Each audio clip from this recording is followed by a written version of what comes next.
Un cop validat el conveni i el pla d'activitats, ja pots gestionar el seguiment de l'alumne.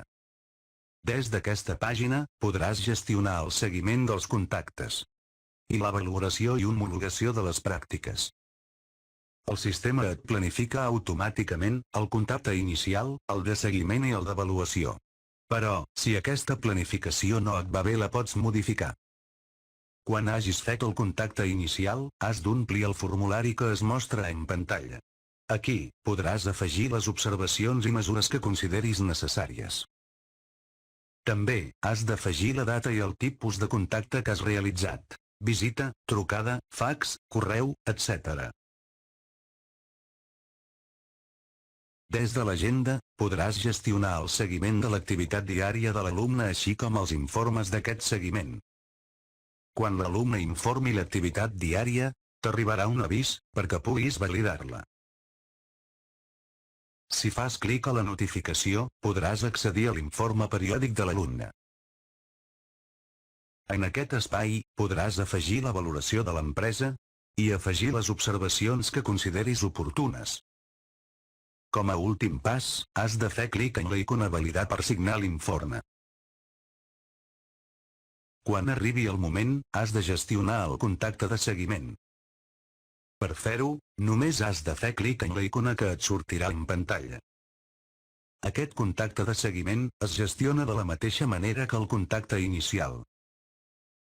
Has de confirmar la data del contacte, el tipus i afegir les observacions que consideris necessàries. Recorda que en qualsevol moment, podràs accedir al quadern de l'alumne, fent clic a la icona que surt en pantalla. En aquest espai, podràs visualitzar la fitxa, l'historial de convenis de l'alumne, així com un resum de les tasques pendents a realitzar. A continuació, has de gestionar la valoració del dossier. En aquesta pantalla, primer has d'introduir la valoració, la data, la subvaloració, que pot ser molt bona, bé o suficient, i les observacions que consideris necessàries. Després, has de valorar l'activitat de l'alumne. Per fer-ho tens diferents categories: molt, adequat, poc, gens i sense valoració. Quan hagis seleccionat totes les opcions, ja pots fer clic en el botó Emmagatzemar. Per continuar amb aquest procés, has de fer clic en la icona Informació. Aquesta et mostrarà un llistat de tasques que tens pendents de fer. Per gestionar la següent tasca, només has de fer clic en la fletxa. Recorda que aquest contacte es gestiona de la mateixa manera que els anteriors. Un cop gestionat, el conveni no podrà ser prorrogat. Per continuar fent les tasques que tens pendents, has de tornar a fer clic en la icona Informació, seleccionar la primera tasca del llistat i fer clic en la fletxa. En aquest qüestionari, has de valorar el grau de satisfacció respecte al centre de treball. Has de seleccionar en una escala de l'1 al 10, cadascun dels aspectes del llistat. Quan hagis seleccionat totes les opcions, només has de fer clic en Validar.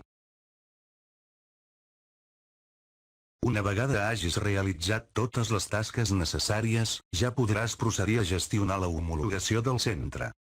En aquest espai, podràs veure un formulari amb 3 apartats: qüestionari de valoració, incidències i resultat final. En el primer espai, has de seleccionar una de les 3 opcions que surt al desplegable. En el següent espai, podràs afegir les incidències que consideris necessàries. Per fer-ho has d'introduir una data i el nom de les persones implicades. Si vols afegir més d'una incidència, has de fer clic a la icona Més. Com a últim pas, has d'homologar el centre de treball, seleccionant una de les 2 opcions disponibles. També podràs afegir una justificació i la data. Per finalitzar amb la valoració del centre de treball, només has de fer clic en el botó Validar.